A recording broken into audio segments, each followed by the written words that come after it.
मूर्ति बनाने वाले मूर्तिकार से पूछा कि पहली जो मूर्ति है उसका रेट क्या है, तो उसने कहा 500 रुपए। दूसरी जो मूर्ति है उसका रेट क्या है, उसने कहा 1000 रुपए। तीसरी जो मूर्ति है उसका रेट क्या है, 1500 रुपए। जबकि मूर्तियां तीनों एक जैसी हैं, एक रत्ती भर भी भेद किसी मूर्ति में नहीं है। तीनों मूर्तियां बिल्कुल एक जैसी हैं, आंख, नाक, कान, पैर, पेट सब कुछ बिल्कुल एक जैसा, पूरा बिल्कुल विग्रह जैसा का तैसा बना हुआ है। खूब जांच पड़ताल की, देख करके पूछा खरीदने वाले ने कि इस मूर्ति में, तीनों मूर्तियों में कोई भेद नहीं है, फिर इनके रेट अलग अलग क्यों है, कीमत अलग अलग क्यों है। उन्होंने कहा एक धागा लाओ। मूर्तिकार ने कहा एक धागा लेकर के आओ। तो जैसे ही वो धागा लेकर के सज्जन आए, बोले पहली वाली मूर्ति के कान में डाला। तो उन्होंने खूब डालने का धागा प्रयास किया, पर धागा अंदर नहीं गया।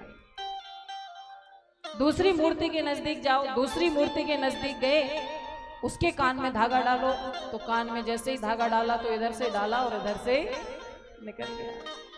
तीसरी मूर्ति के कान में धागा डालो, धागा जैसे ही अंदर डाला तो धागा अंदर गया तो बस चला ही गया, फिर बाहर नहीं निकला।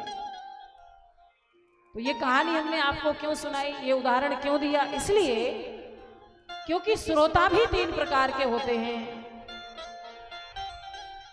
पहले प्रकार के बस उन्होंने सुन लिया कि श्री शिव महापुराण की कथा सिवाय पैलेस में हो रही है तो हमें जाना है, तो जाने ही आकर के बैठ गए। अब क्या हमने बोला क्या नहीं बोला, इससे उन्हें कुछ लेना देना नहीं है।